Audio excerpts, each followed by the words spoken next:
Bueno, buenas tardes a todos, los saludo de nuevo.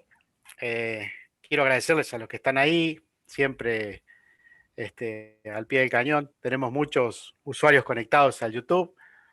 Eh, eh, tengo un rebote del audio. Mode, debe ser que vos tenés un parlante, algo así. Mm, no, ¿No? no, ¿me, Bueno.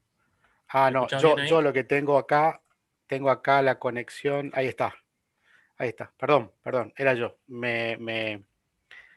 El, el, el YouTube me sacó la transmisión por... Ahí está, perfecto. Me sacaba la transmisión por YouTube también. Me la pasaba en los auriculares y me escuchaba yo. Decía que seguimos, hay mucha gente que nos sigue y que están conectados y nosotros estamos muy agradecidos. Dijimos al principio que la idea era festejar y conmemorar estos 45 años de de nuestra carrera con egresados que se han abrazado a diferentes disciplinas y lo han hecho con mucha prestancia y este, con mucha pasión y hoy ocupan lugares muy importantes en el desarrollo de diferentes áreas de la ciencia en la Argentina y en otros países del mundo.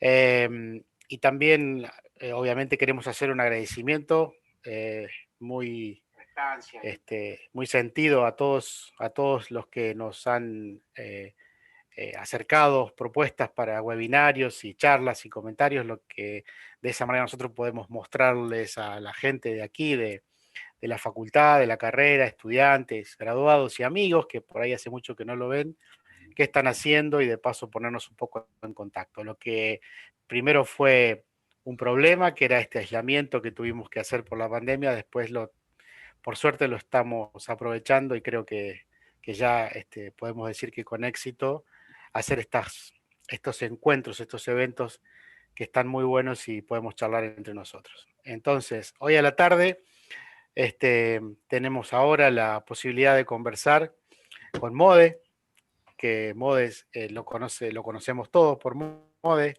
Carlos Modenuti es un egresado nuestro, este, que nunca pasó desapercibido. Y digo esto porque lo recuerdo en la facultad participando en coordinación de carrera, discutiendo temas del plan de estudios, cuando era estudiante, ¿no?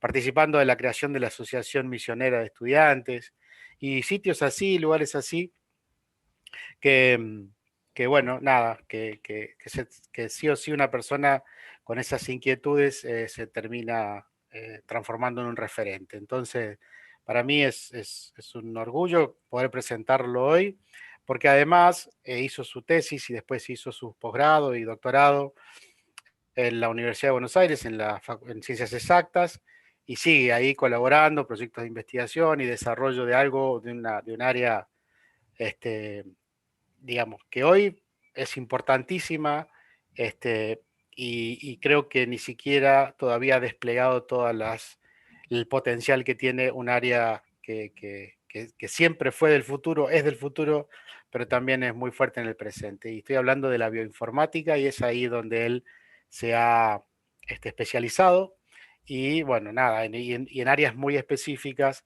sumando un poco la estructura química, la bioquímica, la química biológica y la bioinformática, tan asociada a la genética para la mejora general de los tratamientos, de lo que sea, ya nos va a contar.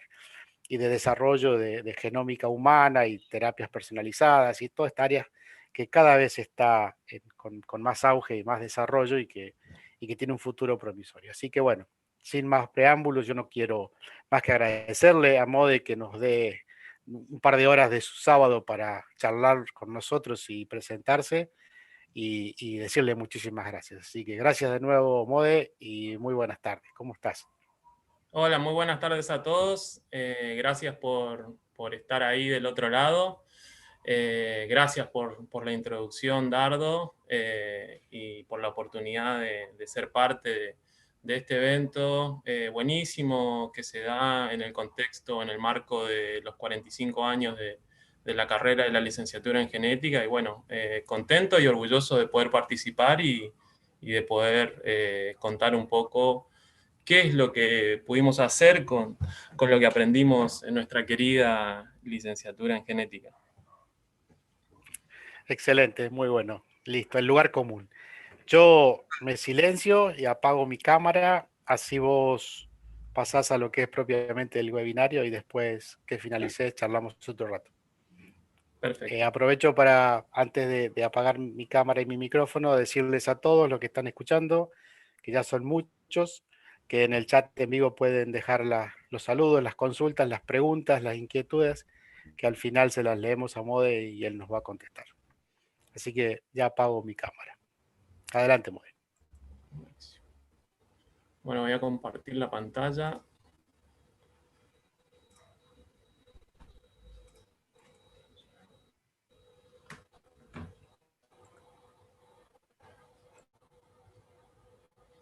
Díganme si se ve bien ahí. Se ve fantástico. Muy bien. Perfecto. Bueno, vamos a arrancar entonces. Yo les voy a contar un poco acerca de cómo la bioinformática estructural puede complementar el diagnóstico y el tratamiento de enfermedades de base genética. Esto es un poco el trabajo que venimos haciendo en el laboratorio de biofísico-química y bioinformática estructural de proteínas, en el departamento de química biológica de la Facultad de Ciencias Exactas y Naturales de la Universidad de Buenos Aires. Y antes de arrancar con la parte un poco más relacionada con el trabajo, me gustaría hacer un repaso muy breve de lo que fue mi paso por la universidad, por la Facultad de Ciencias Exactas, Químicas y Naturales en Posadas. Yo ingresé en el 2003 a la facultad. Soy oriundo de Resistencia, Chaco.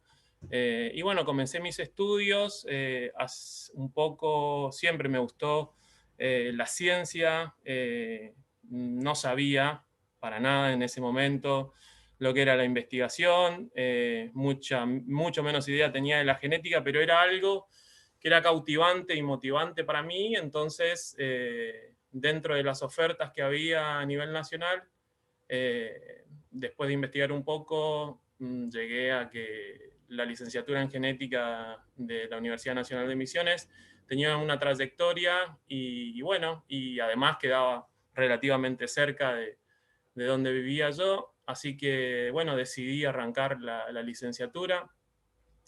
Si bien decía Dardo, comentaba algo acerca de mi participación, durante varios años no me involucré en muchas actividades relacionadas con el contexto académico, un poco con la docencia, pero hasta ahí nomás. Y bueno, dentro de las personas estimulantes que conocí en la facultad, la persona que me introdujo a la docencia fue la profesora Neni Valdés, que un referente para nosotros de la docencia y profesora de materias fundamentales como la química biológica. Ahí un poco haciendo docencia con Neni me di cuenta de que en realidad lo que a mí me gustaban eran las proteínas y que bueno, estaba estudiando genética, pero había descubierto como una pasión nueva, así que decidí explorar un poco ese terreno, primero desde la docencia.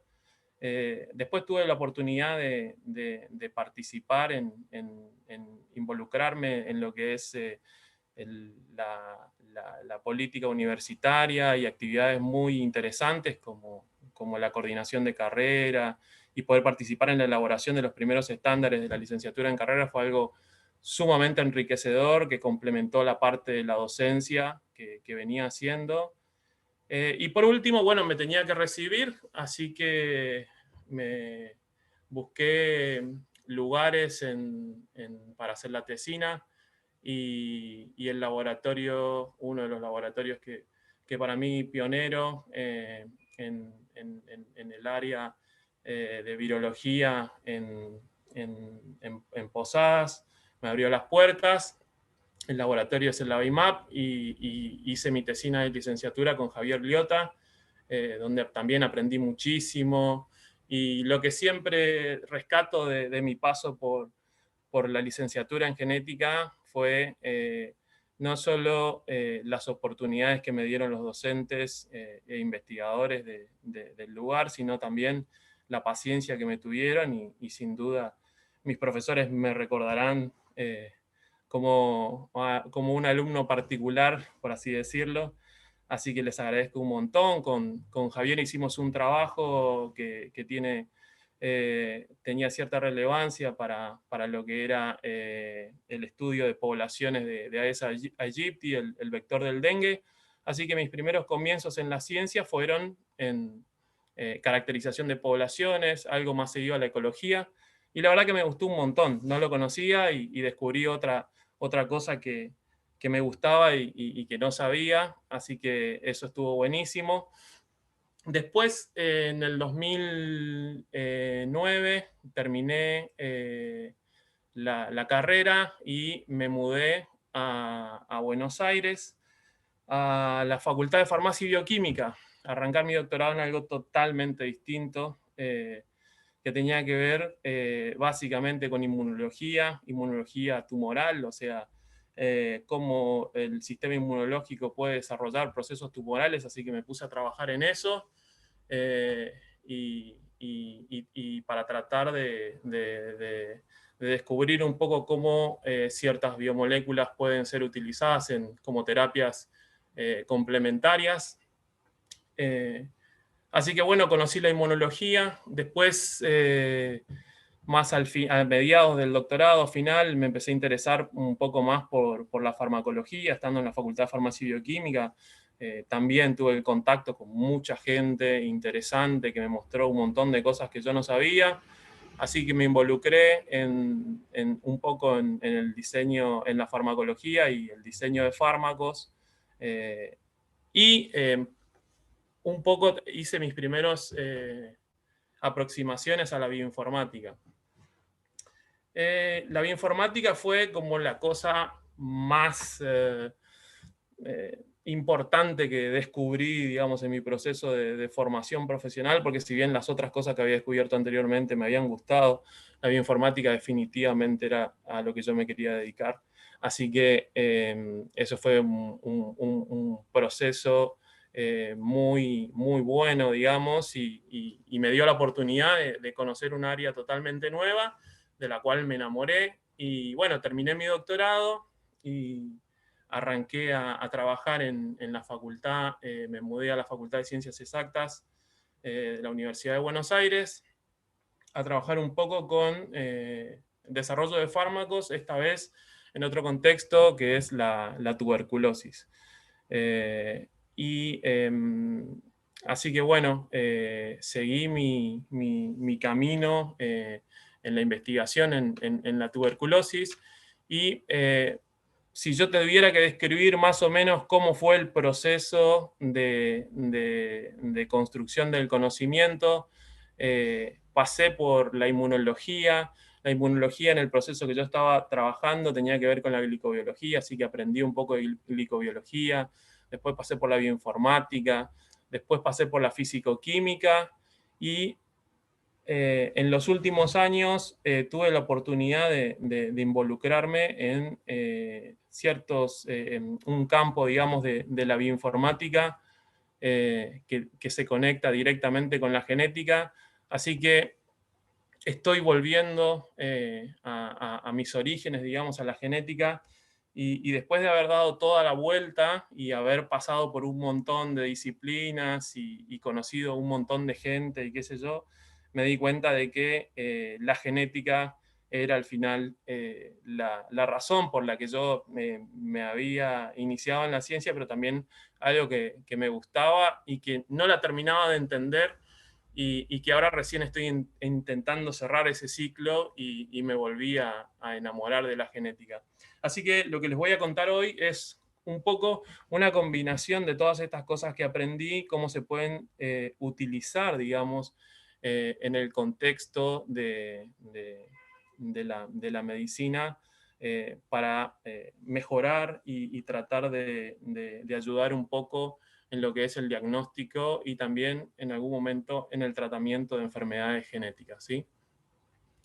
Entonces, metiéndonos de lleno en lo que son los paradigmas de la medicina, nosotros tenemos la medicina actual, y lo pongo entre comillas porque ya está cambiando y ya cambió definitivamente, pero si nosotros tomamos a la medicina actual como la generalidad de los casos, en donde tenemos un tratamiento que es universal para todas las enfermedades, lo que puede llegar a pasar es que voy a tener un grupo de personas en donde esos tratamientos van a ser efectivos y van a recuperarse o sobrepasar la enfermedad, otros en donde no va a tener ningún efecto y no los va a poder ayudar, y otros inclusive en donde los tratamientos lo van a perjudicar en cierto punto, ¿sí? La medicina del futuro, que un poco ya la estamos viviendo ahora en el presente, pero que todavía nos falta bastante, tiene que ver con las terapias, con el diagnóstico preciso de las enfermedades y con un tratamiento específico y acorde para cada persona. Cada persona, nosotros sabemos que somos distintos y los tratamientos son y deben ser muy específicos para tener el efecto deseado, ¿sí? Entonces, hacia eso vamos. Eso es un proceso bastante complejo, pero que de a poquito nos estamos encauzando para llegar a este punto, ¿sí? Y acá entra un poco el tema de, bueno, ¿cómo podemos hacer para mejorar el diagnóstico y el tratamiento de las enfermedades? Bueno, hay muchas enfermedades que tienen base genética, o sea, que son causadas por desórdenes que ocurren a nivel genético. En lo que resta de la charla nos vamos a referir como enfermedades de base genética o alteraciones genéticas. Nos vamos a referir a aquellas que son causadas por una mutación puntual, ¿sí? Que cambia el sentido o sea, que codifica para un aminoácido distinto. Esto lo vamos a repetir varias veces, pero empezamos ahora, ¿sí? Y esa información del genética, digamos, fue creciendo con con el correr del tiempo. Desde la primera publicación del genoma humano, allá por los 2000, el depósito de secuencias y más de secuencias humanas creció exponencialmente, y ese crecimiento exponencial tuvo que ver un poco con la utilidad que se le dio a esa información para el diagnóstico y para el tratamiento.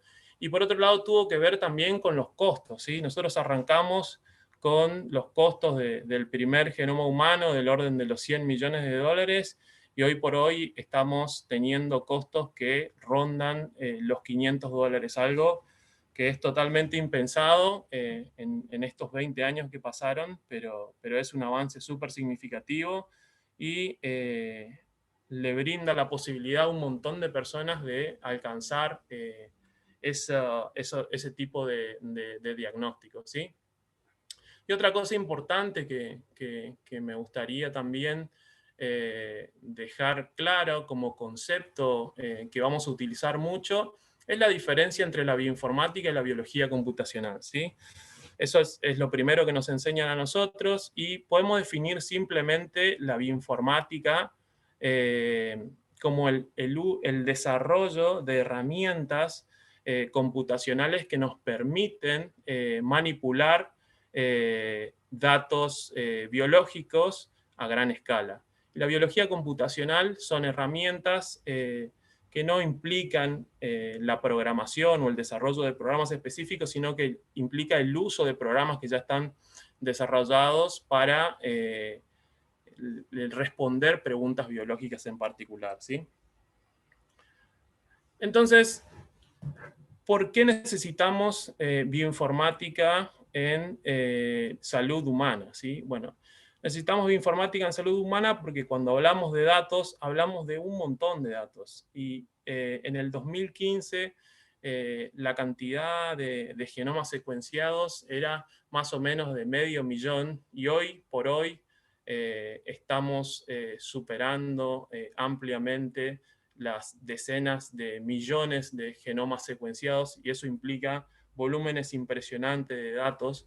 Entonces, para poder manipular y para poder sacar provecho de esos datos, esos datos que son los que nos van a enseñar en aquellas enfermedades de base genética dónde está el problema y cómo podríamos solucionarlo, tenemos que utilizar herramientas bioinformáticas que implican el desarrollo de algoritmos que son específicos para eso, ¿sí? Entonces, si nos hacemos la pregunta de cuáles son los datos y de dónde vienen, cuando nosotros hablamos de datos, hablamos de secuencias, ¿sí? Que tienen que ver con secuencias de ADN que vienen de las personas con las cuales a las cuales nosotros pretendemos ayudar, ¿sí? Entonces, como les había dicho con anterioridad, nosotros nos vamos a remitir solamente a un tipo de variación genética, que son las sustituciones de nucleótido simple. Esas sustituciones de nucleótido simple, a su vez nos vamos a quedar con aquellas sustituciones que generan cambios en los aminoácidos para los cuales codifican, ¿sí? Y existen un montón de sustituciones que son comunes en la población y que nos hacen diferentes unos a los otros. Si uno tiene en cuenta el tamaño del genoma, las diferencias que hay entre dos individuos son cerca del 0,1%, o sea, somos bastante parecidos, aunque nosotros pensemos que no, somos muy parecidos entre sí. Y estas pequeñas diferencias, si bien son un número significativo, rondan los 3 millones de variantes más o menos, ¿sí? Muchas de estas variantes pueden no ocasionar ningún tipo de enfermedad. Otras variantes pueden ser extremadamente perjudiciales para la salud de las personas, ¿sí? Y cuando hablamos de datos genómicos, nosotros podemos dividirlos en 3 escalas o 3 niveles principales.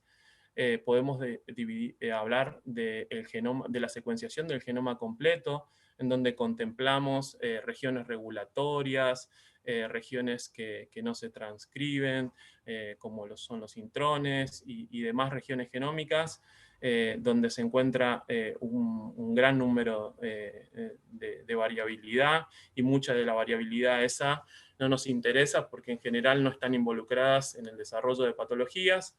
Después tenemos otro nivel, que es el nivel de los exomas, que eso implica todos aquellos genes que van a formar parte o que van a tener un rol importante, digamos, porque codifican para proteínas o elementos de regulación. Y después vamos a tener secuencias específicas o genes específicos dentro de ese conjunto del exoma, que son los que se expresan ¿cómo se llama? Que se expresan para transformarse en proteínas, ¿sí?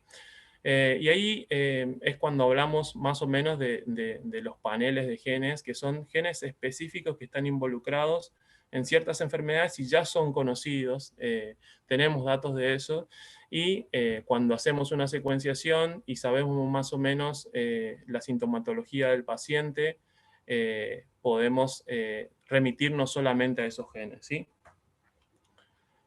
Entonces, en la actualidad, nosotros, la bioinformática, digamos, está integrada en los flujos de trabajo de muchas instituciones públicas y privadas, y consiste en que los pacientes asisten al médico, el médico les le sugiere un análisis genético para la identificación de la patología que por otras metodologías no se puede identificar.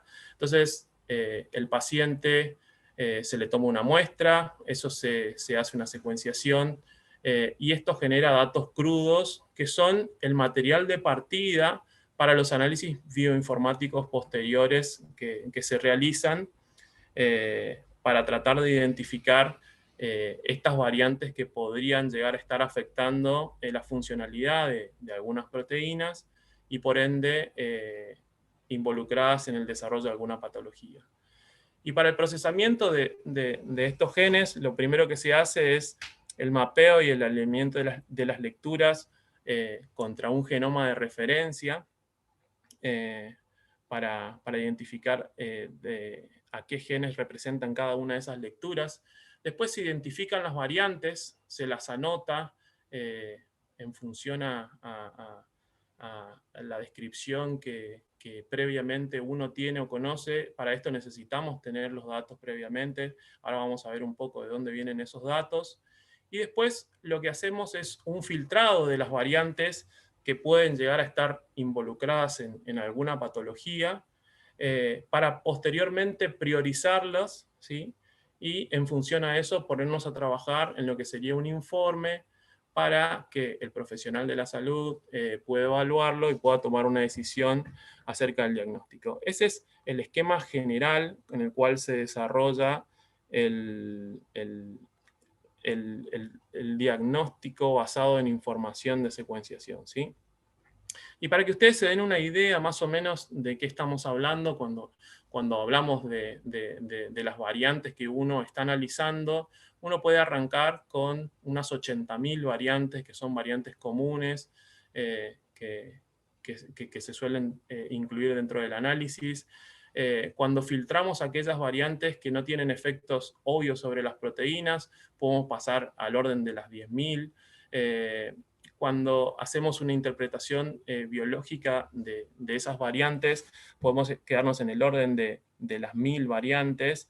Y en última instancia, en el contexto de la patología que uno está intentando identificar, digamos, porque algún diagnóstico presuntivo tiene, lo que termina manejando son unas 10 variantes finales que pueden llegar a ser interesantes, y estas variantes pueden representar 10 genes distintos, por ejemplo, y estas variantes uno las elige porque conoce la patología que está tratando de identificar y tiene la ayuda del médico que le permite hacer este tipo de filtro. De forma automática se puede llegar hasta este punto. Después ya implica un poco el conocimiento del caso en particular, ¿sí? Bueno, ¿y de dónde viene la información para hacer este tipo de filtros o priorizaciones en donde yo voy descartando de forma secuencial cada uno de las variantes que fui encontrando en un proceso de secuenciación? Bueno, esa información, digamos, de los genes y sus relevancias vienen de bases de datos como MIN, UniProt, el NCBI, Ensemble, RefSec, que son bases de datos públicas en donde se deposita información relacionada con el efecto que pueden llegar a tener estas variantes sobre la función de las proteínas. Después hay otras bases que son más específicas y tienen información más detallada acerca de la significancia, y están un poco más relacionados con información de la clínica, ¿sí? En donde yo puedo encontrar si una variante está asociada al desarrollo o no de una enfermedad, o si presuntivamente está involucrada. Tengo diferentes niveles de anotación, y esas bases de datos son ClinVar, DBSNP, Genomap, y tengo varias más en donde yo puedo recurrir para hacer este filtrado, ¿sí? Y después tengo herramientas, ¿sí?, que me ayudan a predecir el efecto que pueden tener estas variantes, ¿sí? Son herramientas que funcionan para nosotros, digamos, que somos los usuarios funcionan como cajas negras y utilizan información previa de frecuencias y demás para hacer predicciones. Y en este caso nosotros usamos esta última instancia cuando no tenemos datos de relevancia clínica en las bases de datos que les mencioné anteriormente y no tenemos otros datos de relevancia biológicas en las bases de datos más generales, ¿sí? Entonces, estos son como la última etapa o el último recurso donde yo voy a recurrir para tratar de saber si esas variantes que encontré en el proceso de secuenciación tienen una relevancia o no. Después, en términos generales, podemos definir a la bioinformática estructural como el uso y la manipulación de información proveniente de estructuras. Las bases de datos comenzaron y hoy por hoy mantienen su dominio, preponderancia en el terreno de la biología computacional y la bioinformática con informaciones de secuencias. La información de secuencias es muy importante y nos ayuda de sobremanera a interpretar los nuevos hallazgos que vamos encontrando en lo que respecta a la variación, pero tienen sus limitaciones. Obviamente que la información estructural es más completa, pero es más escasa. Entonces hay una relación de compromiso entre el uso de una o de otra, ¿sí? Pero nuestra definición de bioinformática estructural va a ser el uso y manipulación de la información estructural de las proteínas en general, porque también se puede aplicar a los ácidos nucleicos, pero en este caso cuando hablamos de bioinformática estructural vamos a hablar de estructuras de proteínas y cómo pueden ser de utilidad cuando manipulamos grandes volúmenes de datos estructurales para el diagnóstico. Entonces, en este sentido, y con respecto a lo que les decía previamente, de que la mayoría de las herramientas disponibles que hay para la predicción de patogenicidad en variantes encontradas a partir de datos de secuenciación son como cajas negras, son algoritmos que me tratan de decir de 0 a 1 o de 0 a 100 cuán patogénica puede llegar a ser una variable. No me dicen si es o no patogénica, pero no me dicen el por qué, ¿sí?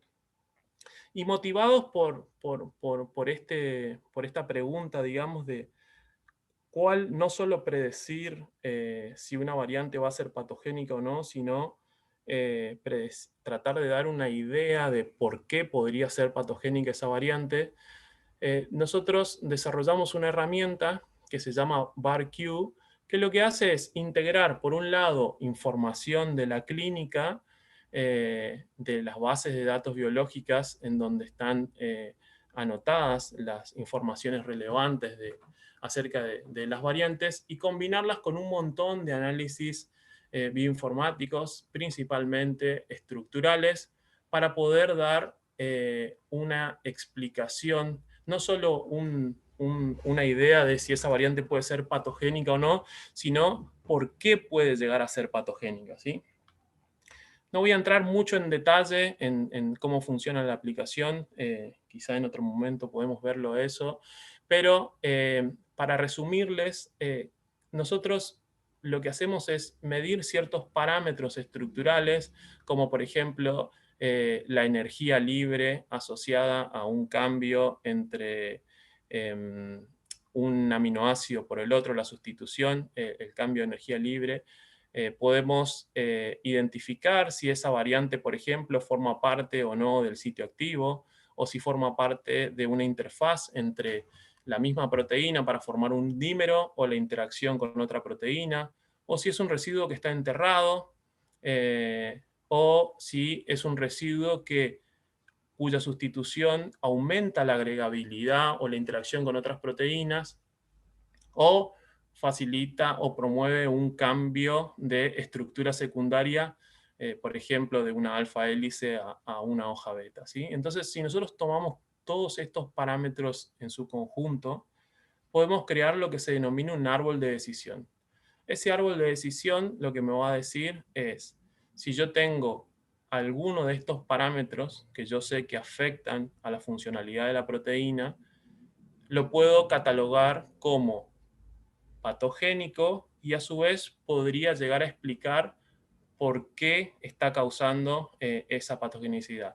Por ejemplo, si yo puedo mapear en el sitio activo, y bueno, ahí me voy a dar mapeo la mutación en el sitio activo, me voy a dar una idea de que, bueno, esta mutación puede ser perjudicial para la proteína porque impide que interaccione con el ligando o aumenta la interacción con el ligando y ese intercambio del ligando no se produce a la velocidad que se tiene que producir, y eso conlleva al desarrollo de una enfermedad. Muchas veces los desarrollos o las mutaciones implicadas en el desarrollo de enfermedad no necesitan tener un efecto demasiado contundente, sino que pequeños cambios en el equilibrio pueden afectar de forma significativa a la funcionalidad de la proteína, ¿sí? Entonces, acá les pongo un ejemplo de uno de los parámetros que nosotros medimos, y para este trabajo lo que hicimos fue tomar un set de proteínas altamente curado, ¿sí? El set de proteínas altamente curado es algo que requiere demasiado trabajo. Estamos hablando de unas 900 mutaciones asociadas a una veintena de proteínas que están involucrados en un tipo de enfermedad que se denomina rasopatías. Entonces, si yo como profesional de la salud tengo un compendio de mutaciones y situaciones en las cuales sé cuáles son las variaciones que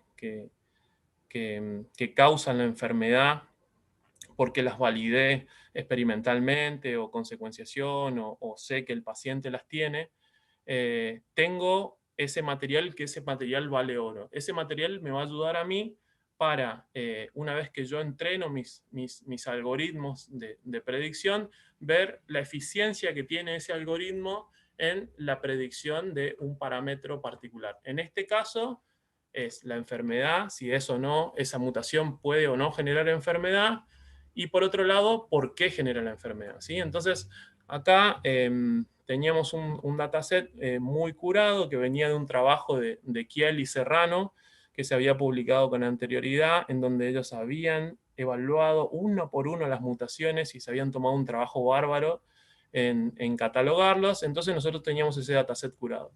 Y acá, por ejemplo, lo que les quiero mostrar es que esta es la medición de un solo parámetro, ¿sí? De cómo varía la energía libre, ¿sí? La variación de energía libre por la sustitución de un aminoácido por otro, ¿sí? En este caso, aminoácidos que causan enfermedad. Entonces, con un parámetro así de simple, fíjense que las variantes no patogénicas yo las tengo hasta un valor de 2 kilocalorías por mol. Entonces, si bien acá yo voy a tener unos falsos negativos que tienen que ver con estas barras que están por debajo de las 2 kilocalorías por mol, yo tengo un buen parámetro que yo sé que por encima de esas 2 kilocalorías por mol ya van a generar, o voy a estar hablando de variantes patogénicas, ¿sí? Y eso ya me parte mi árbol de decisiones en dos, en donde yo digo, si ya tengo más de 2 kilocalorías por mol por una sustitución de aminoácido simple, ya estoy hablando de una variante patogénica. Tan simple como eso, ¿sí? Es una de las componentes más pesadas, digamos, de la variabilidad. Entonces, si yo agarro, por ejemplo, el dataset que generaron Kiel y Serrano, y voy a la misma fecha a una base de datos como por ejemplo ClinVar, ¿sí? Lo que yo obtengo es una eficiencia del 87% para identificar esas mutaciones que están perfectamente curadas y perfectamente validadas en la base de datos. ¿Y esto a qué se debe? A que todavía la gente no llegó a depositar las mutaciones en la base de datos, porque obviamente que la base de datos tiene su proceso de acople, digamos, en lo que va a la producción del conocimiento, y a la anotación directamente en la base de datos. Pero si yo utilizo la herramienta BarQ, tengo un 97% de eficiencia en la clasificación de este tipo de variantes, ¿sí? Solamente midiendo estos 6 o 7 parámetros que yo le listé acá, en un árbol de decisiones extremadamente simple. Acá no hay ni machine learning, ni ningún método avanzado de predicción. Esto solamente fue una prueba de concepto. Nosotros podemos tener una eficiencia muy buena en lo que es la identificación de variantes patogénicas. Y no solo eso, sino que además podemos tener una idea, ¿sí?, de cuál puede llegar a ser la causante de esa pérdida de función o disfunción de la proteína, ¿sí? Y esto se correlaciona muy bien entre el diagnóstico previamente dictaminado en base al análisis molecular y la validación, y esto es lo que nosotros logramos predecir de forma automática y relativamente simple, ¿sí? Esto es un poco un ejemplo de cómo uno puede utilizar la bioinformática estructural para reforzar un poco lo que es la identificación de variantes patogénicas y un poco ajustar o tratar de tener una idea de cuál es la causa. Esto no quita de que uno no vaya a utilizar los otros algoritmos que les mencioné previamente, porque los algoritmos, si bien son cajas negras, nos pueden dar una idea de que estamos en el camino correcto. Si pruebo 10 algoritmos y 7 me dicen de que la variante es patogénica y después veo en la estructura y me cierra, es un aporte más al diagnóstico, porque lo que nosotros decimos es que lo importante es poder ayudar al paciente y no competir a ver quién tiene el método más eficiente para predecir el efecto de las mutaciones, ¿sí? Así que este es nuestro primer aporte, nuestro primer prueba de concepto, reforzando la identificación de variantes patogénicas. Pero esto queda un poco en la teoría, y cuando nosotros nos llevamos a la práctica, hay un caso que nos gusta contar, porque es un caso bastante completo que ejemplifica un poco este recorrido o esta complementación del diagnóstico que nosotros podemos hacer o que podemos colaborar. Y vamos a ver un caso que está en el marco, digamos, de una colaboración con un grupo importante que trabaja en hipotiroidismo en la Universidad de Córdoba. Y vamos a ver un poco de qué fue lo que pasó en este caso, ¿sí? Entonces, para poner un poquito en contexto, el hipotiroidismo puede verse a defectos en el transporte de yodo. Es un trastorno autosómico recesivo, y lo que implica es la pérdida de la capacidad de la célula tiroidea para acumular yoduro de forma activa, ¿sí?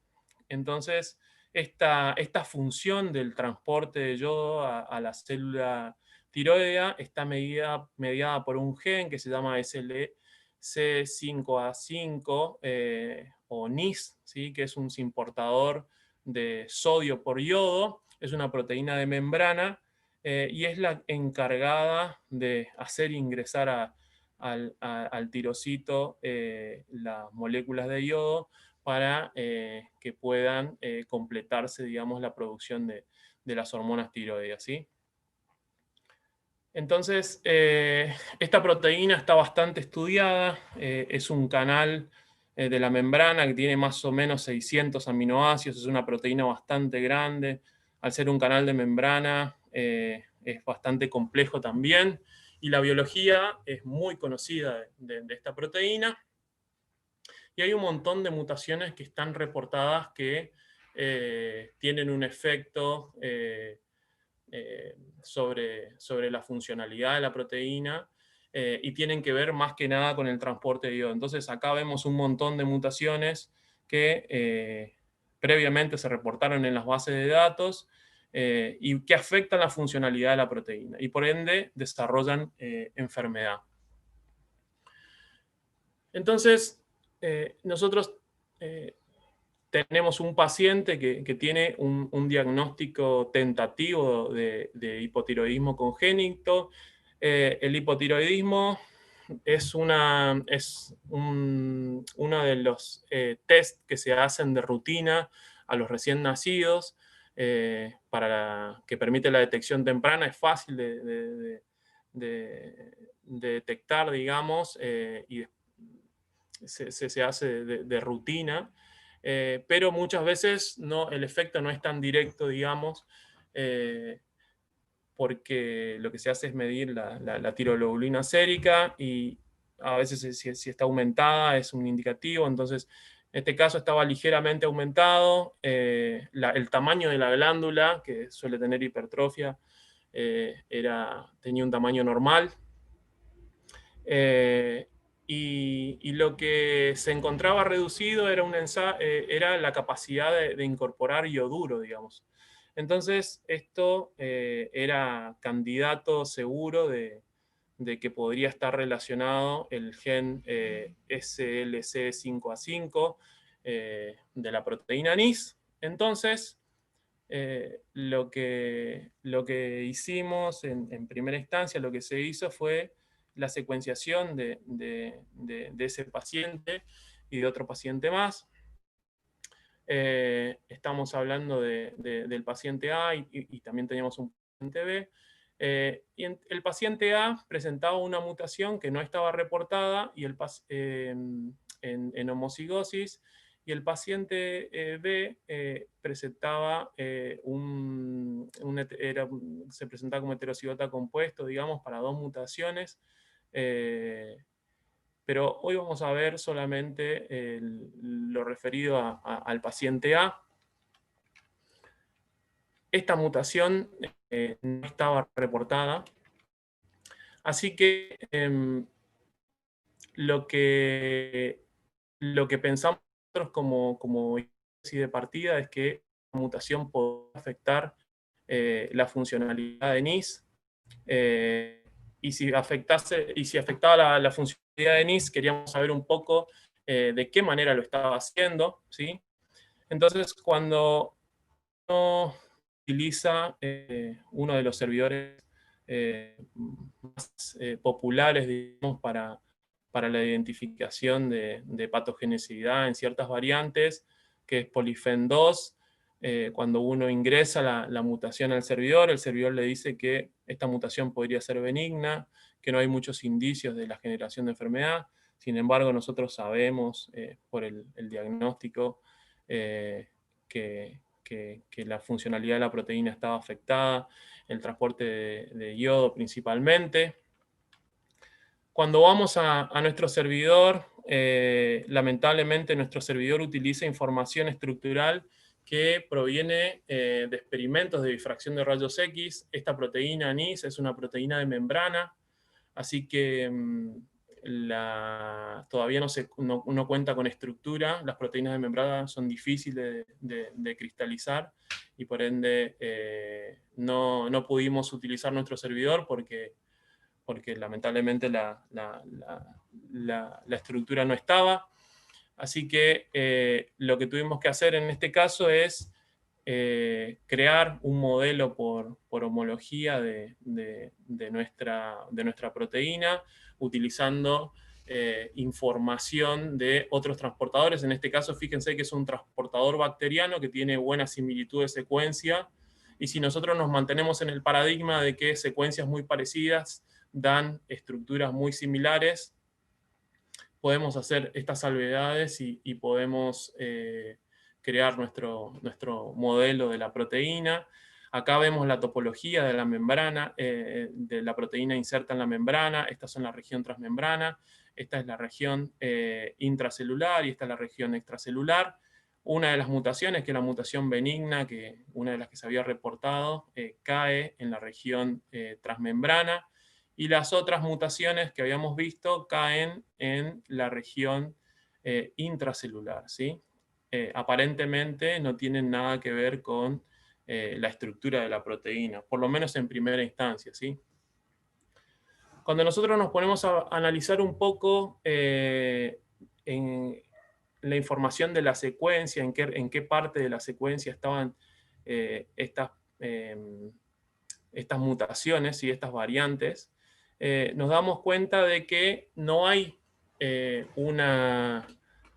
un dominio o una región importante exactamente en la misma posición, pero hay una región muy cercana, digamos, uno o dos aminoácidos, dos posiciones más adelante, que tienen que ver con una región que está reportada de interacción con KLS2, que es un adaptador de las quinesinas.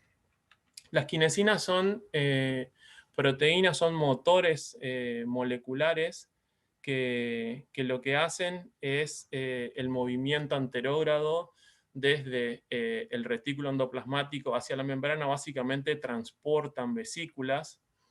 Entonces, lo que nosotros hipotetizamos en ese momento era de que estas proteínas, o sea que para llegar a la membrana, NIS necesita sí o sí interaccionar con un motor molecular que la lleve hasta allá, que KLS2 podía llegar a ser un adaptador que esté involucrado en el reconocimiento, mediante el cual la quinesina lleve a la proteína hacia la membrana.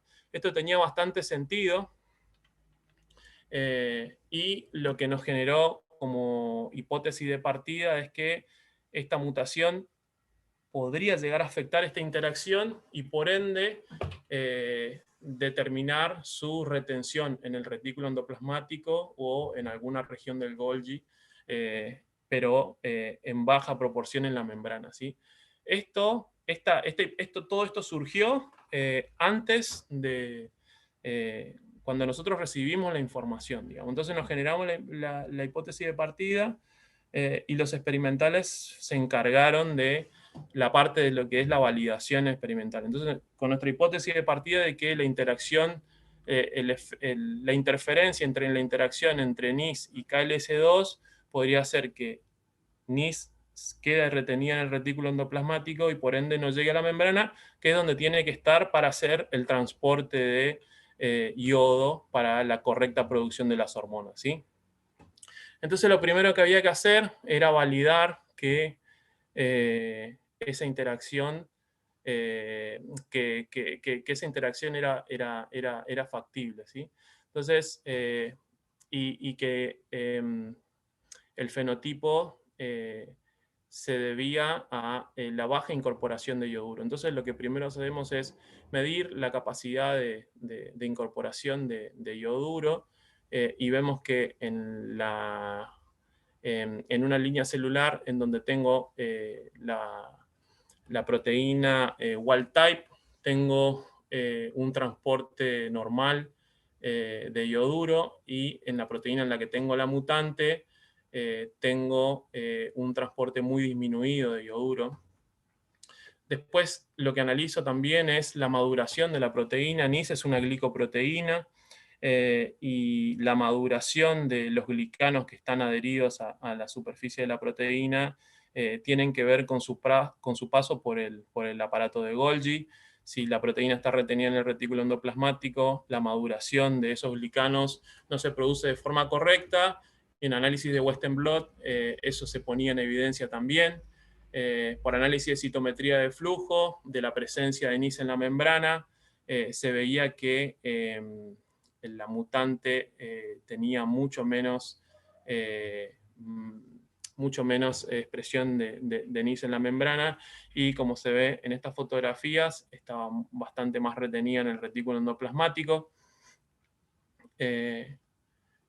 Entonces ya teníamos la corroboración de que esta mutación estaba afectando la presencia de NIS en la membrana. Después lo que hicimos fue evaluar el efecto de la sustitución del dominio triptofano ácido, que es el que interacciona directamente con la proteína KLS2, que es el adaptador de quinesina.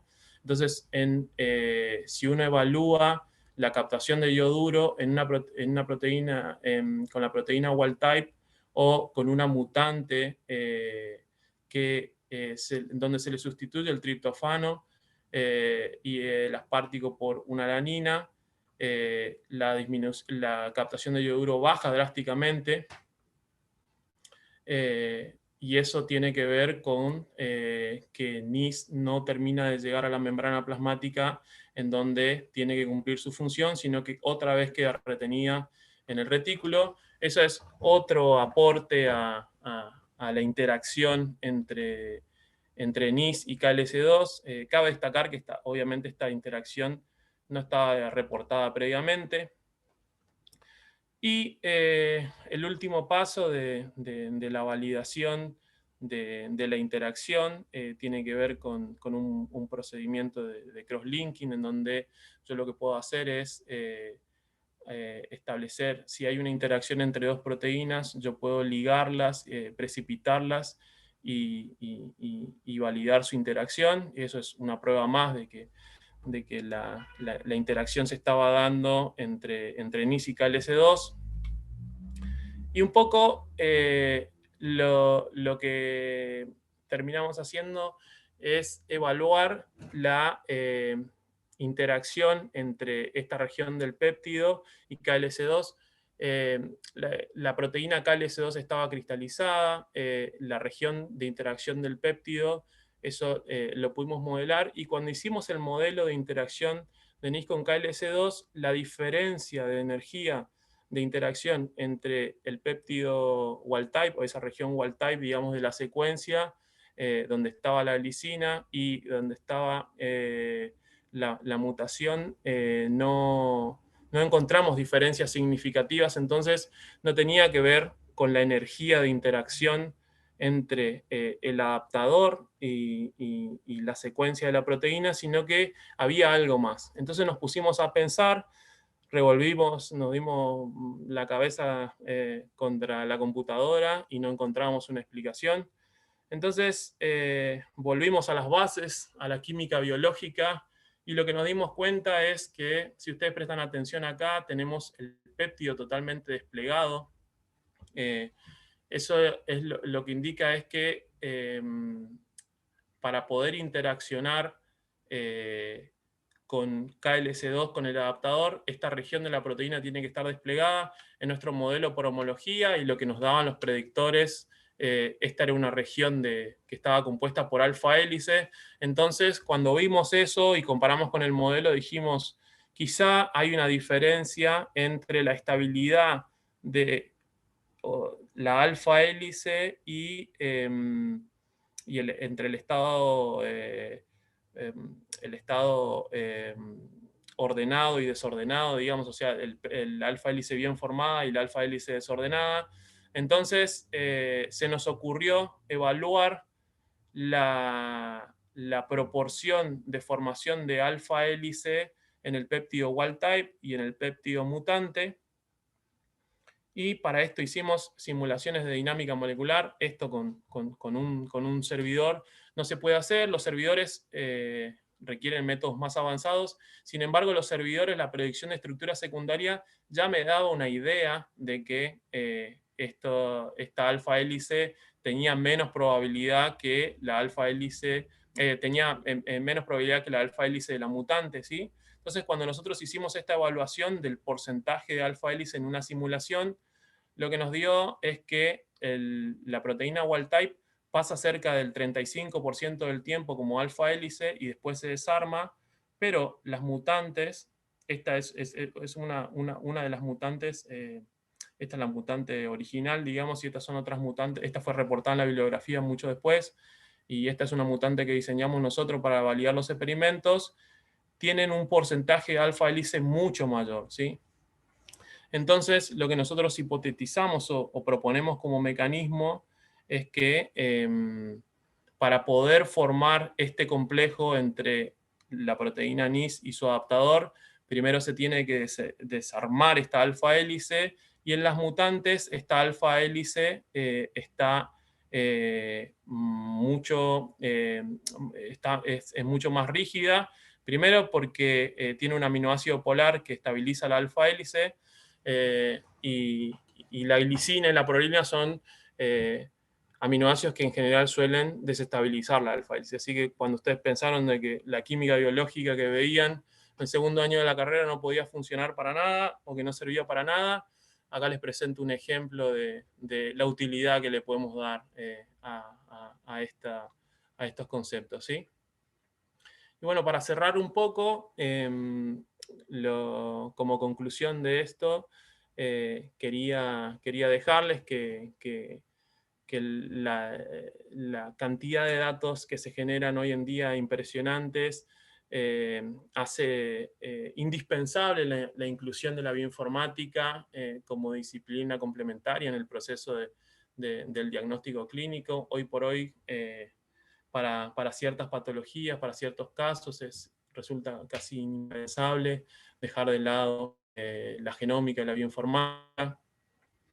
Quería transmitirles también el concepto de que la bioinformática clásica o el análisis de secuencia puede ser de gran utilidad, pero que tiene ciertas limitantes, como que depende de los reportes previos de los casos, y en el caso de los predictores no ayuda mucho a entender un poco qué es lo que está pasando. Y por último, la bioinformática estructural constituye una herramienta que nos ayuda a pensar un poco, a tener un poco de ideas de qué es lo que puede estar pasando, y después nos da la oportunidad de validarlo. Y en este caso que yo les contaba de NIS, es una mutación nueva, es un mecanismo nuevo, y esto es súper importante porque hoy por hoy NIS no es la única proteína que interacciona con KLS2, hay un montón de otras proteínas que interaccionan con KLS2, y debido a la pandemia y a la situación de aislamiento, nuestros colaboradores de Córdoba decidieron arremangarse y sentarse a hacer un poco de bioinformática, y hoy por hoy están haciendo un trabajo excelente con nuestra ayuda, pero poniendo mucha energía de su parte para intentar extender este mecanismo hacia otras proteínas o otras enfermedades. Así que nosotros consideramos que nuestra tarea evangelizadora con la bioinformática estructural está cumplida, por lo menos en ese grupo, así que estamos muy contentos de haber motivado, digamos, el desarrollo de la bioinformática para ellos. Por último, quería contarles un poco, muy por arriba, las perspectivas futuras, porque lo que estuvimos hablando ahora es cómo la bioinformática nos ayuda en el diagnóstico y un poco el entendimiento de las enfermedades de base genética, pero dijimos muy poco, algo que prometimos en el título, que tiene que ver con el tratamiento, ¿sí? Entonces, el tratamiento de las enfermedades genéticas también es importante, porque si uno bien diagnostica, también tiene que estar seguro de que el tratamiento que le va a dar al paciente sea preciso y no causante de algún efecto secundario o un no efecto, porque muchas veces los pacientes no tienen tiempo para estar probando diferentes tratamientos, y mientras más preciso sea uno, mejor. Entonces ahora estamos trabajando en un servicio, en un servidor web nuevo. Nosotros hacemos bioinformática para generar herramientas computacionales para que la gente pueda hacer biología computacional.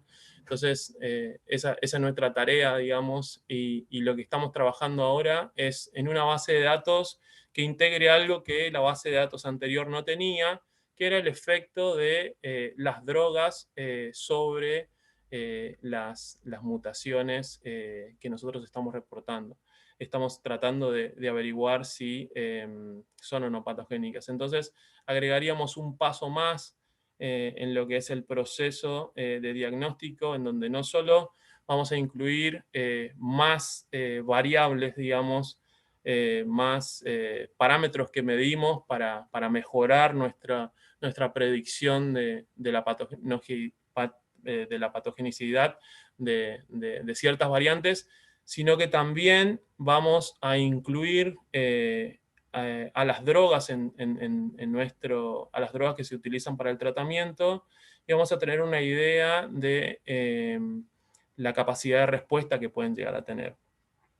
Las drogas, los tratamientos convencionales que nosotros conocemos, en general tienen que, o el paradigma más común que uno maneja, tiene que ver con que yo utilizo una droga para inhibir la función de una proteína, pero hay otras drogas que ayudan a que las proteínas o cumplan su función o lleguen a donde tienen que llegar, ¿sí? En el caso de NIS no podemos hacer mucho porque es una región chiquita y no podríamos pensar en un tratamiento que corrija esa mutación, solo que nos permita diagnosticar. Pero hay otras mutaciones, hay otros sistemas, otras proteínas que son causantes de enfermedades, como por ejemplo la alfa-galactosidasa que les muestro acá. La alfa-galactosidasa está involucrada en la enfermedad de Fabry, y básicamente es una proteína que debería llegar al lisosoma, pero muchas veces no llega por diferentes razones. Hay muchas formas por las cuales esta proteína puede llegar a causar enfermedad, puede tener que ver con la actividad, pero hay un gran número, un número significativo, digamos, de mutaciones que lo que hacen es retenerlas en el retículo endoplasmático por desórdenes de plegamiento. Entonces, uno de los tratamientos que son alternativos, digamos, para algunos pacientes es el uso de chaperonas farmacológicas para restablecer el correcto plegamiento de la proteína y que la proteína pueda seguir su vía normal, digamos, y llegar a destino donde tiene que cumplir su función. Entonces, algo que vamos a incluir, que nos pareció interesante en la próxima versión de nuestro servidor, es si la capacidad que va a tener esa mutación de responder a un tratamiento. Entonces, estaríamos colaborando un poco más en lo que sería el diagnóstico y el tratamiento de estas enfermedades de base genética.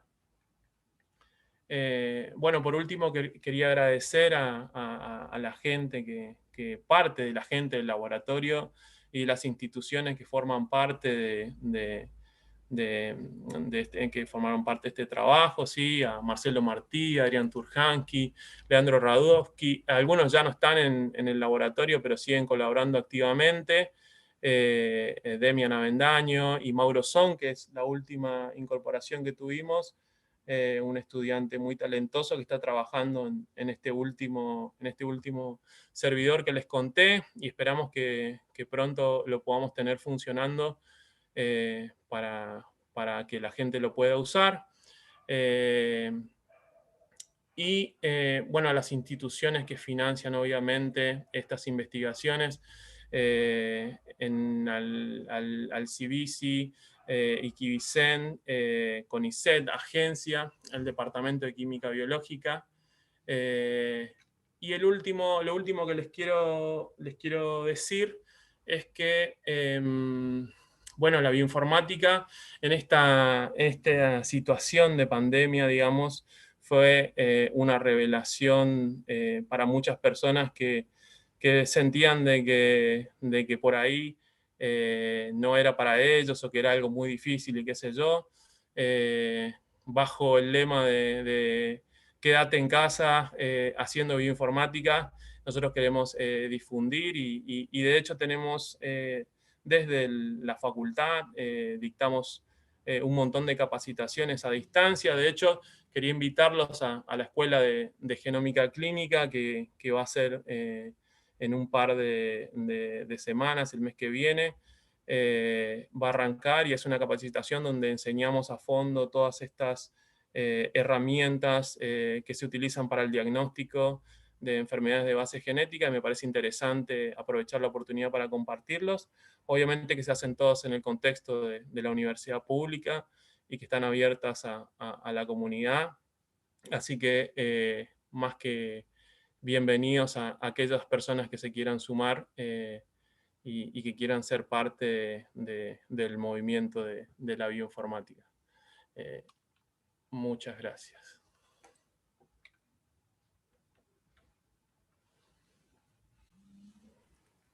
Muy bien. Fantástico. Dejamos el slide un ratito más para que tomen nota. Buenísimo. Muy bárbaro. La verdad que un mundo súper apasionante y así como sabemos que el mundo de la infraestructura, el hardware, por ahí no va a la velocidad que va el mundo liviano del software. Me refiero a que no en todos los sitios, no en todos los países tienen la posibilidad de crecer en forma de infraestructura lo suficientemente rápido como para que cada vez esté más disponible. Si bien no es tan rápido, es rápido. Cada vez más es más probable, es más posible que algunas de estas cosas puedan estar disponibles para más gente, no solamente para los grupos más desarrollados o con más presupuesto, y eso hace que todo el mundo pueda desarrollar un área, una parte de algún trabajo, de algún tema específico, si lo quisiera, ¿no? O sea, eso también es muy bueno para destacarlo porque hace no mucho tiempo esto no era posible y ahora sí lo es, digamos, ¿no? Sí, tal cual, tal cual. Hay una historia que yo siempre le cuento a los estudiantes y que por ahí resulta difícil de creer, que supongo que ahora entiendo, ahora que soy viejo, entiendo a las personas que son mayores que yo, que me decían, que me dicen cosas. Cuando yo arranqué el doctorado y empecé a meterme en bioinformática, estas simulaciones que nosotros solemos hacer, nos tomaban entre 2 meses y 2 meses y medio, en donde teníamos que hacerlas o correrlas en Córdoba en ese momento y atravesar todo el país para hacerlo.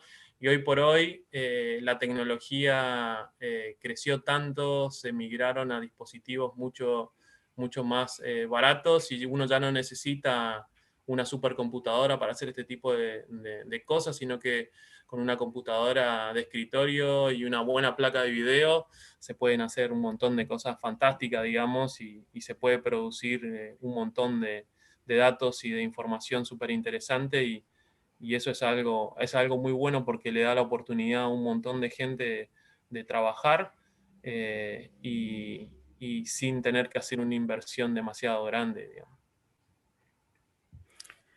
A eso me refería, o estar rogando algunas horas de procesador en algún lugar que no siempre te podían dar y que no siempre estaban disponibles y siempre dependías de alguna otra persona.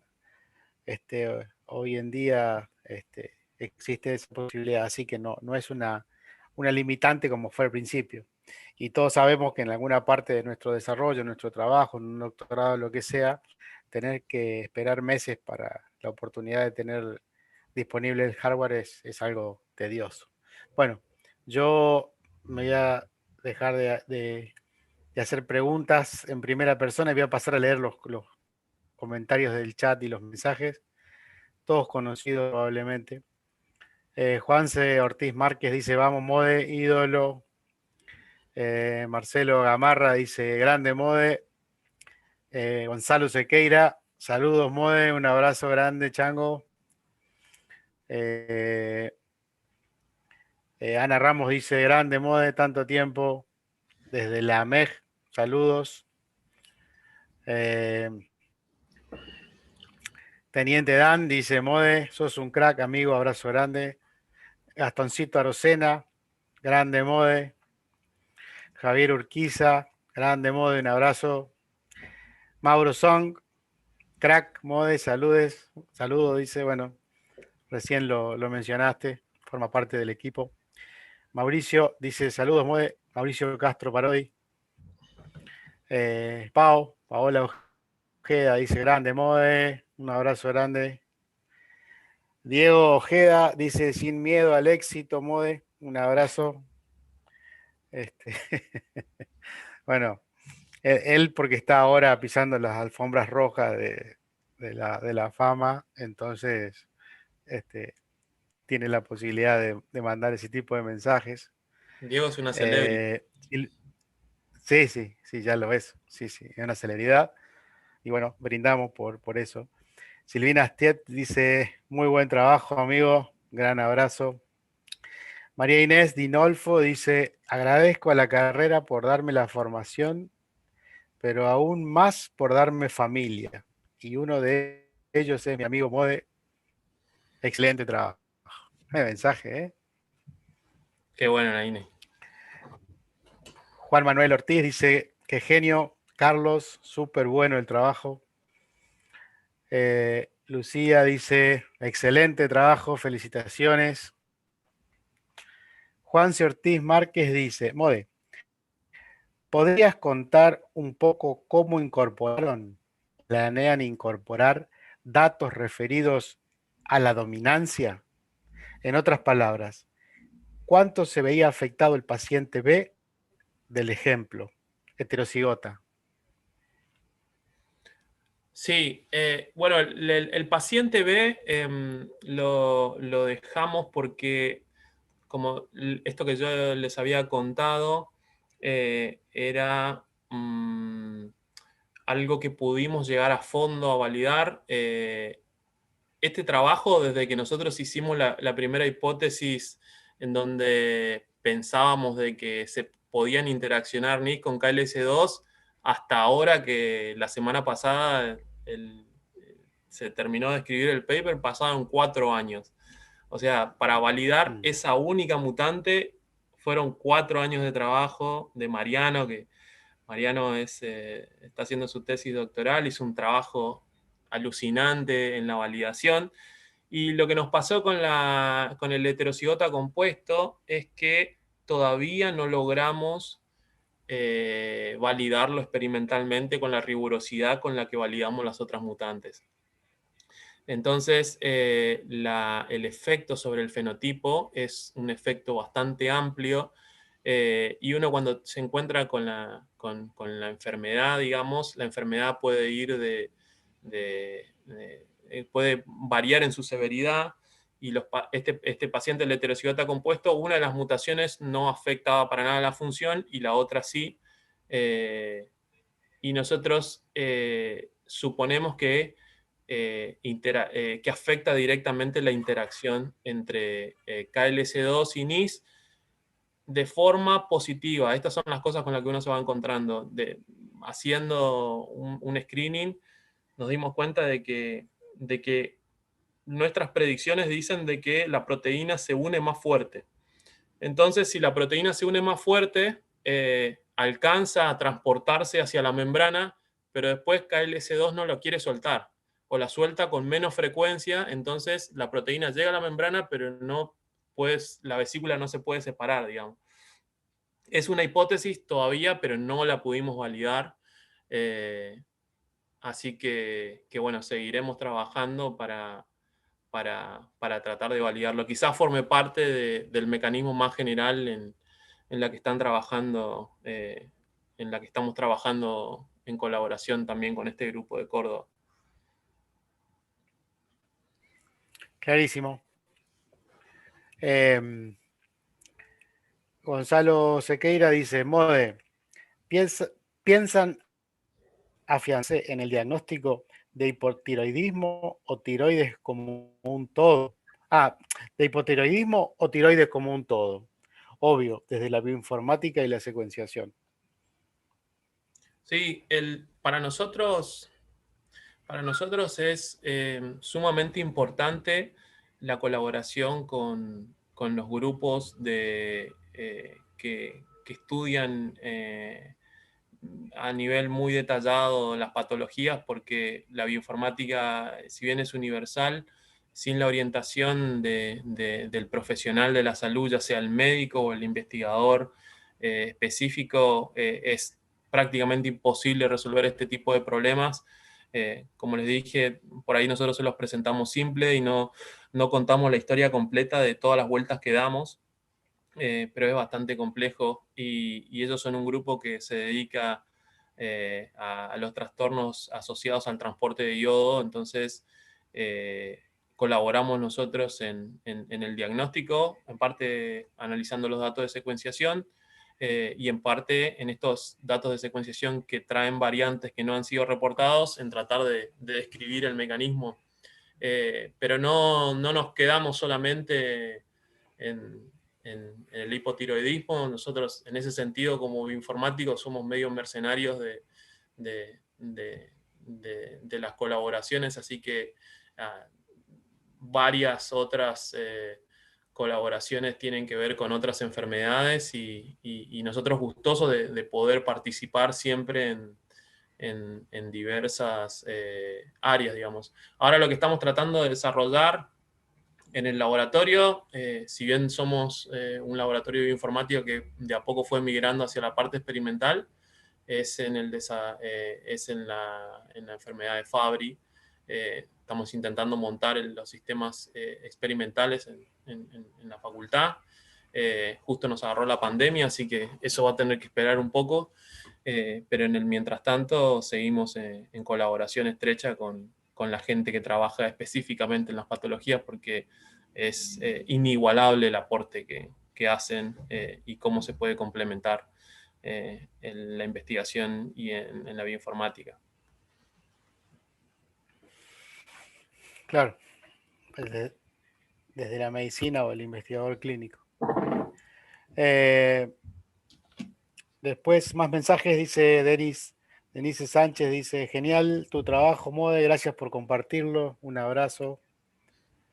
Jessica F. dice, vamos, Mode, saludos de la Peque.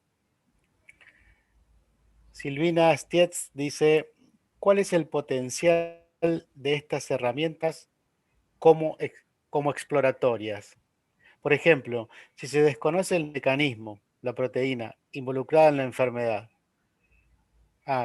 No tiene signo de pregunta. A ver, la pregunta, ¿cuál es el potencial de estas herramientas como exploratorias? ¿No? Sería como screening. Por ejemplo, si se desconoce el mecanismo, la proteína involucrada en la enfermedad. Claro, como buscando todas las proteínas, ¿no? Sí, Posibles. es una herramienta que nos genera ideas de qué es lo que puede estar pasando, y si bien muchas veces el mecanismo no está descrito puntualmente para esa situación, hay mecanismos que son bastante más generales y uno puede tener una idea de qué es lo que puede estar pasando, y eso es una herramienta más para el personal de la salud, en este caso el médico. Nosotros somos como una de las cosas más que tiene en cuenta el profesional de la salud a la hora de hacer el diagnóstico y de elegir el tratamiento, ¿sí?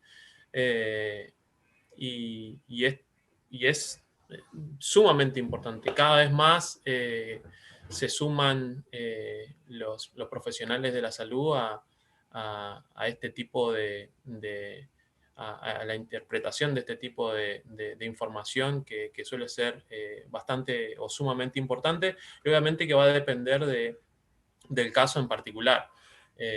Pero nunca va a restar, digamos. Siempre o no suma o suma un poquito, pero es algo que el profesional de la salud puede tener en cuenta a la hora de diagnosticar y de dar el tratamiento, digamos. Teléfono para las facultades de medicina.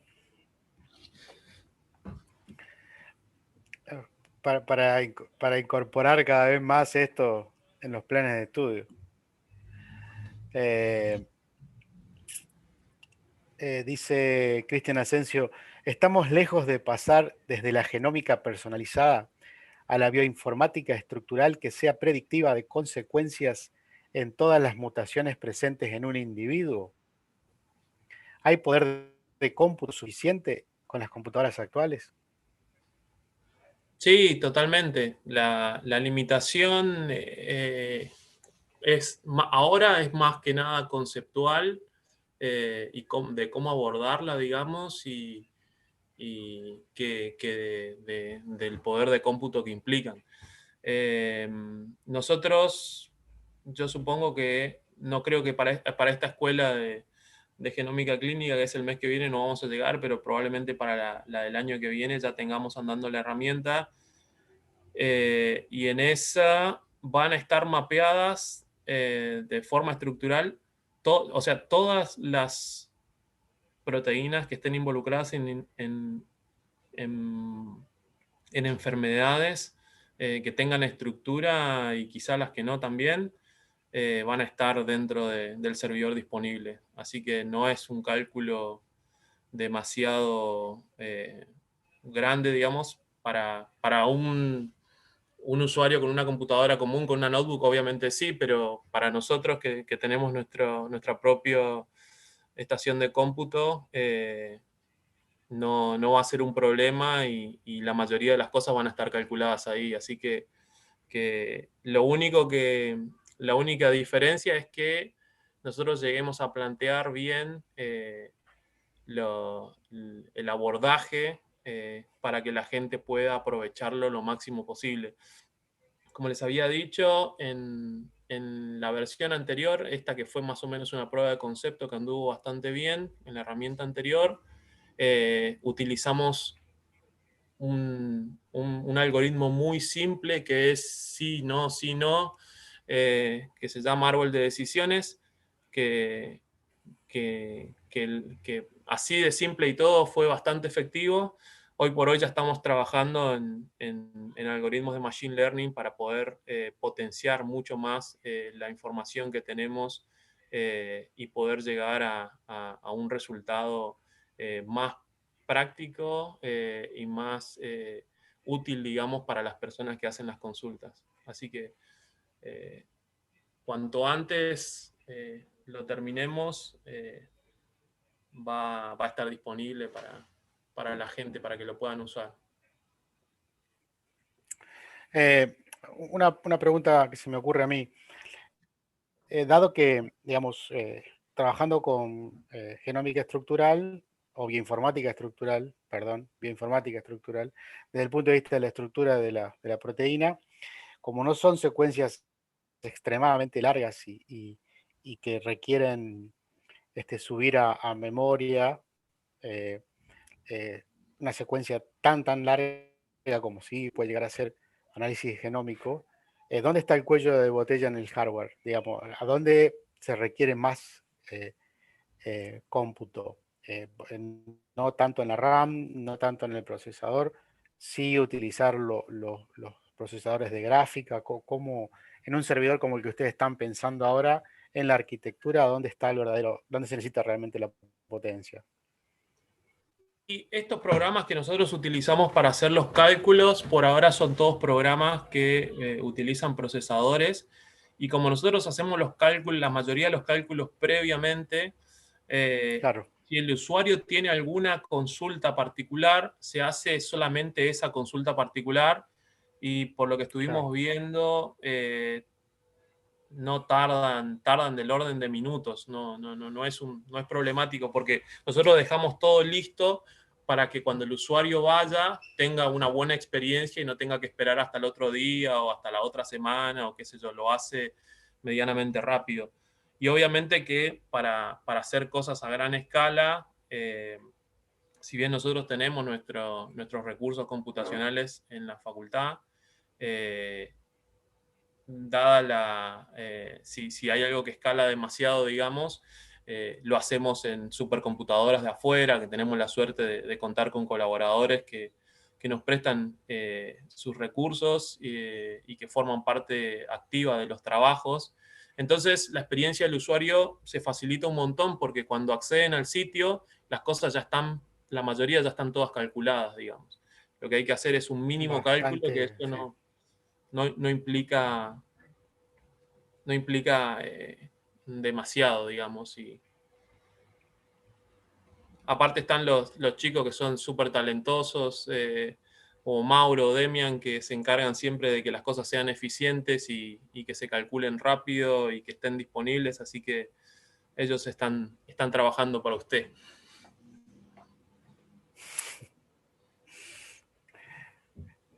Bueno, Mode, fantástica la charla, espectacular. quedaron los datos para ponerse en contacto. Este, Antes que nada, bueno, invitamos a otros genetistas que andan por ahí, quieren contar lo que están haciendo, lo suyo, lo que tengan ganas, comuníquense y nada, estamos acá para hacer de nexo, de puente y poder que podamos charlar así, que cada uno pueda mostrar lo que tiene y ofrecer lo que tiene para la gente que está comenzando por ahí, que tiene algunas ideas o que lo que le gustaría el área. Entonces, por lo menos si no todo el mundo tiene espacio en su lugar de trabajo, por lo menos va a tener un excelente consejo, un apoyo para la carrera que quiera hacer. Así que bueno, yo te agradezco muchísimo el habernos brindado estas 2 horas de tu sábado a la tarde.